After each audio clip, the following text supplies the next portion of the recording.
Santísima Trinidad, Sakramento, Mahal na Birhen, Debosyon, Langit. Nais po ba ninyong higit na malaman ang ating pananampalataya? Ugaliing makinig sa Catechism of the Catholic Church. Ang ating palatuntunan ay sumasa inyo mula Lunes hanggang Biyernes sa ganap na alas 9 ng umaga at muling maririnig sa ganap na alas 10 ng gabi at alas 2 ng madaling araw. Ang inyo pong mga katanungan, mga opinyon at mga mungkahi ay maaaring ipadala sa 0918-629-6310 o mag-email sa info.phi@radyomaria.org. Halinang makinig at makibahagi. Radio Maria brings you Catechism of the Catholic Church.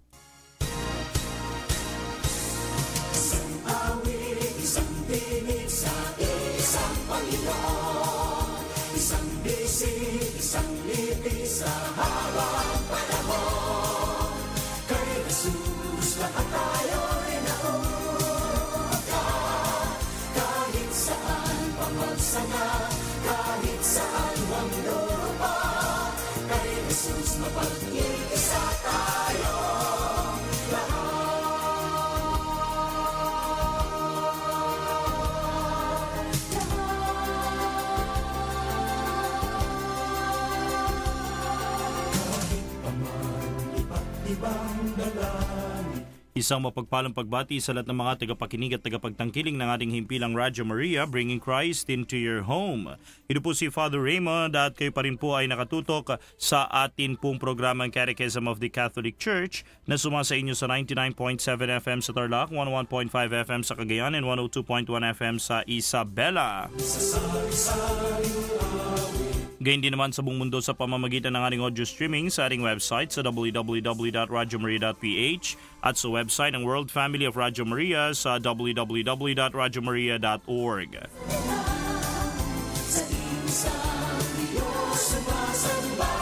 Sa atin po pakikipagkaisa naman sa Bitstamp Network ay napapakinggan din po tayo sa www.eradioportal.com. At sa atin po nga pakikipag-ugnayan sa Comclark Technology and Affiliate Cable TV Networks, tayo po ay nakararating sa mga probinsya ng Bataan, Bulacan, Pampanga at Tarlac sa pamamagitan ng Cable TV Channel 99. At sa Cable TV Channel 81 ay napapakinggan din naman po tayo sa Concepcion at Kapwa sa lalawigan ng Tarlac sa pamamagitan ng Concepcion Pay TV Network. Kaya ang atin pong pagbati sa lahat ng mga nakatutok sa atin sa mga oras na ito. Para po sa ating talakayan sa araw na ito ay dako na po tayo sa The Respect for the Person and Scientific Research. Kaugnay pa rin po ito ng atin pong pagtalakay sa ikalimang utos ng atin pong Panginoon, no? Huwag kang papatay. Bago po tayo magsimula, tayo po muna ay mag-alay ng isang panalangin.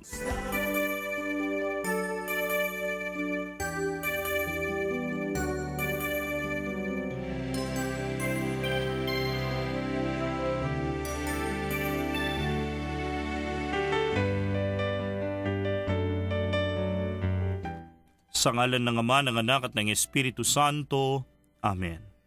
Panginoon, marami pong salamat sapagkat binigyan po ninyo kami ng talino at dunong na kilalanin at alamin ang mga bagay-bagay at katotohanan sa aming kapaligiran. Isa na nga pong bunga ng biyayang ito ay ang agham at teknolohiya. Panginoon, sa pamamagitan po ng mga bagay na ito ay umusbong ang modernong panahon at modernong mga bagay na nakatutulong sa amin sa pang-araw-araw naming pamumuhay at mas nagbibigay po sa amin ng impormasyon upang makita namin gaano ba kaganda, gaano ba kabuti ang mundo at ang aming mga sariling mga pagkatao na inyong nilikha at ipinagkaloob. Panginoon, hinihiling po namin na sana'y magamit po namin ang mga bunga ng agham at teknolohiya, hindi po upang ikaw ay aming taliwasin, ikaw ay aming talikdan, o ikaw ay aming sawayin. Bagkus Panginoon ay magamit po nawa namin ito upang mas makita ang ganda ng iyong pag-ibig. Mas maranasan ang kapangyarihan ng iyong mga kamay. At mas mabigyan namin ang aming mga sarili ng pagkakataon na mamangha at makapagpasalamat sapagkat kami ay isa sa mga nabigyan ninyo ng pagkakataon upang masilayan ang mga bagay na ito. Sana, Panginoon, ay mas lalo po naming magamit ang agham at teknolohiya, hindi upang pagsilbihan lamang ang aming mga sarili, kung hindi upang pagsilbihan ka at upang parangalan ka at papurihan ngayon at magpakailanman. Amen. Maria, Ina ng Simbahan, ipanalangin mo kami. Sa ngalan ng Ama, ng Anak at ng Espiritu Santo. Amen.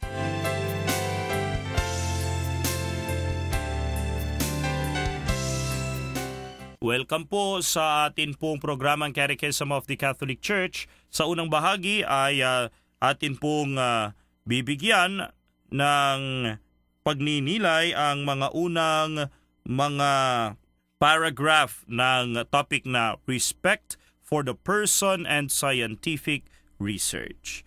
Dumako po tayo sa paragraph 2292 ng Catechism of the Catholic Church. Scientific, medical, or psychological experiments on human individuals or groups can contribute to healing the sick and the advancement of public health. Napakatalino po ng tao. At ang tao, sa kanyang katalinuhan, ay napakarami ng nadidiskubring mga bagay at napapalalim na mga katotohanan. Ngunit huwag po sana nating kalilimutan na ang talino at ang kakayahan na ito ay galing sa Diyos. Hindi lamang po ito galing sa sarili po nating genes o kaya naman ay sa mga pagsusumikap po natin na mag-research, magbasa, mag-aral, umunawa.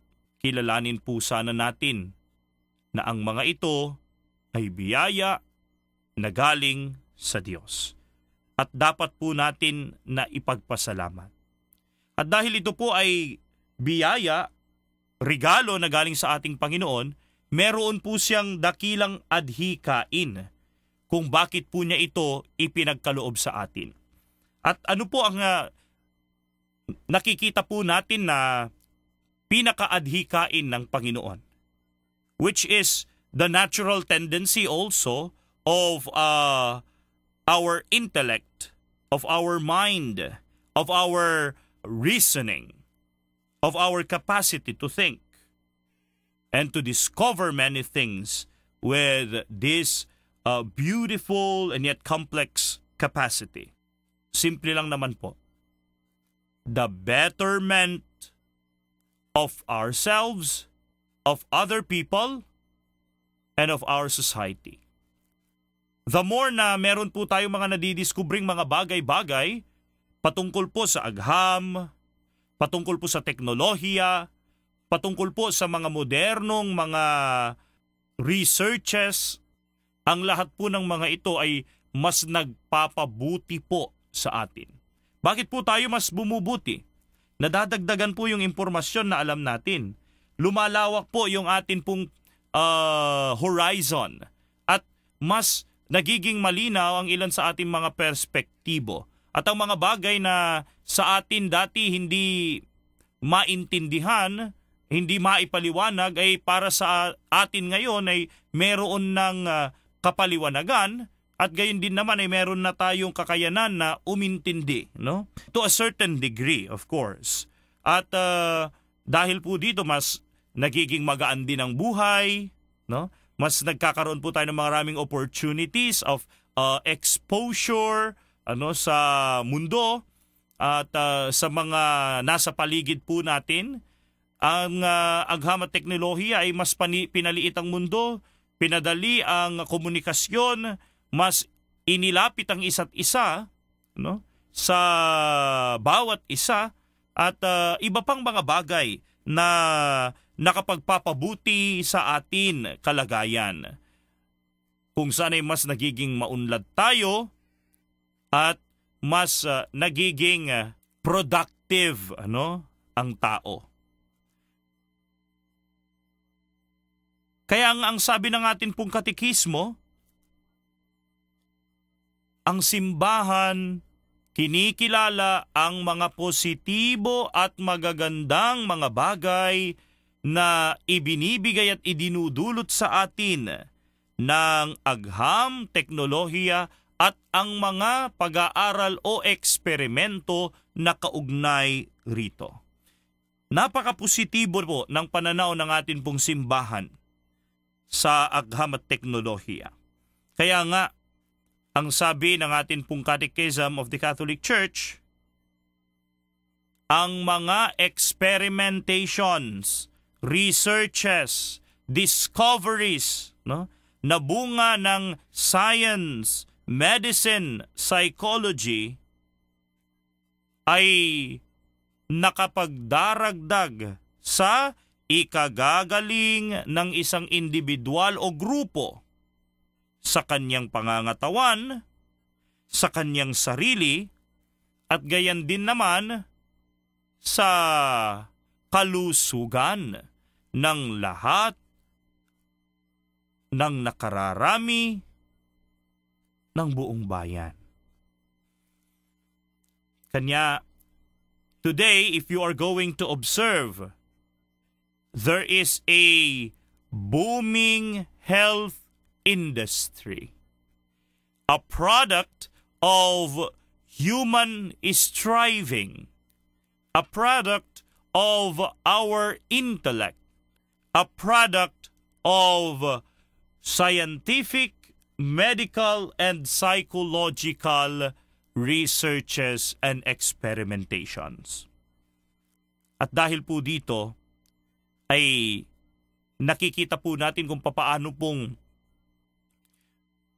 binibigyan ng karangalan ng inang simbahan ang agham at teknolohiya para sa kalusugan ng pangangatawan at ikagagaling ng mga may sakit. Which means, ang pagbibigay ng tamang pangangalaga at respeto sa buhay ng isang tao. Mga ginagiliw na mga tagapakinig at tagapagtangkilik, mas binibigyan pa ng diin ng ating katekismo ang katotohanan na ito sa pamamagitan ng paragraph 2293. Basahin po natin. Basic scientific research as well as applied research is a significant expression of man's dominion over creation. Science and technology are precious resources when placed at the service of man and promote his integral development for the benefit of all. By themselves, however, they cannot disclose the meaning of existence and of human progress. Science and technology are ordered to man, from whom they take their origin and development. Hence, they find in the person and in his moral values both evidence of their purpose and awareness of their limits. Napakaganda na pagnilayan po natin ang mga pananalita na ito ng ating katekismo. Ang sabi po niya, ang mga pag-aaral sa siyensya at gayon din ang application ng mga pag-aaral na ito ay napakahalagang pagpapahayag ng pagsakop ng tao sa kalikasan. Kung saan ay tinutupad lamang niya ang kautusan ng ating Panginoon sa mga tao pagkatapos niyang likhain ang lahat ng mga bagay. At ano yung kautusan ng Panginoon? Subdue the earth. So man expresses his dominion of the entire creation by means of the product and application of His capacity to think, to reason, to research, and to experiment.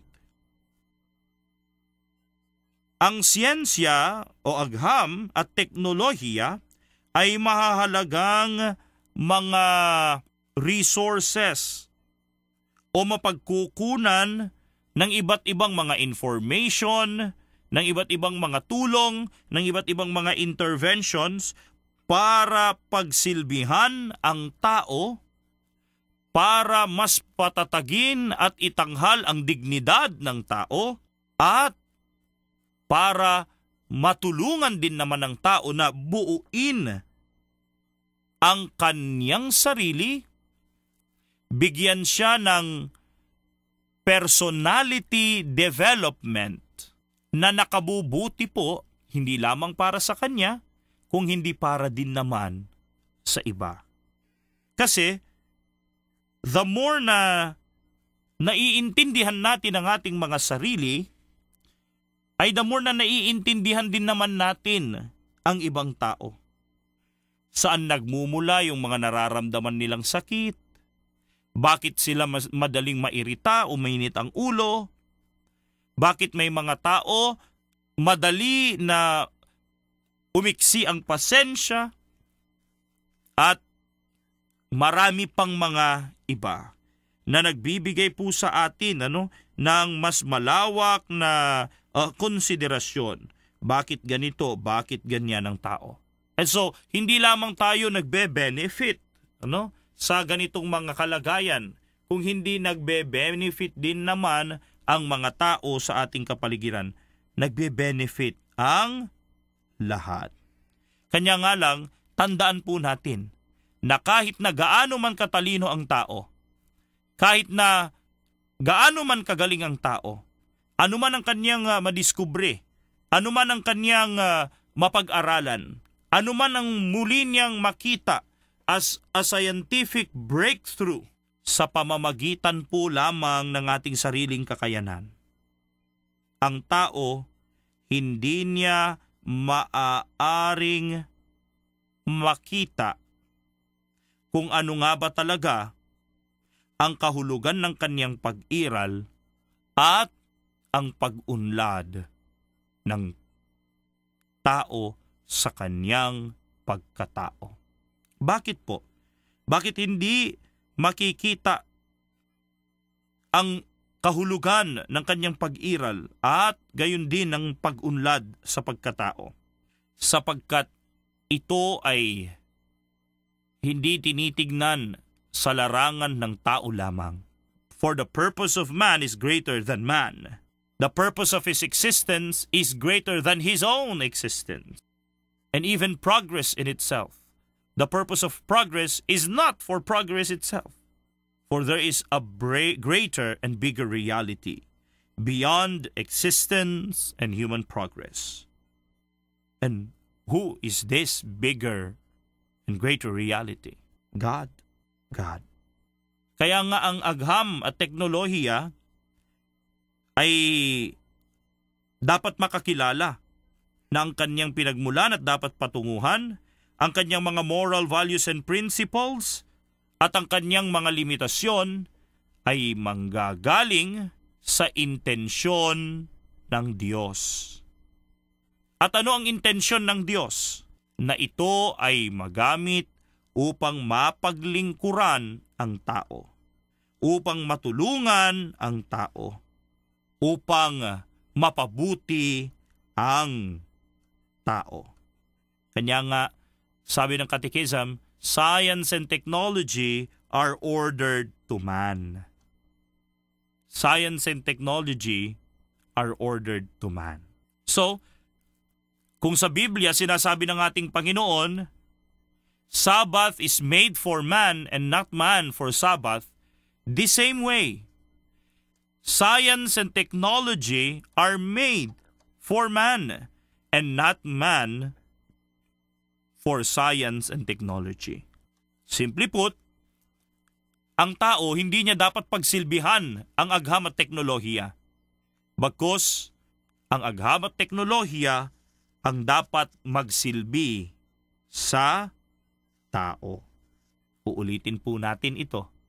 Ang agham at teknolohiya ang dapat magsilbi sa tao. In no way na pwedeng payagan ng simbahan na ang tao ay mapasailalim sa isang nakakasalaulang eksperimento ng agham at teknolohiya dahil ito ay labas sa prinsipyong pangmoral ng tao. Man is not for experimentation and research. Man is a person worthy of love, respect, and dignity. And so, this must be kept by avoiding any danger of falling into the trap of treating anyone for experimentation and research purposes only. My dear brothers and sisters, man has been created to be great by God. Look at how intelligent you are. Look at how intellectual you are. Look at how good you are. Claim your spot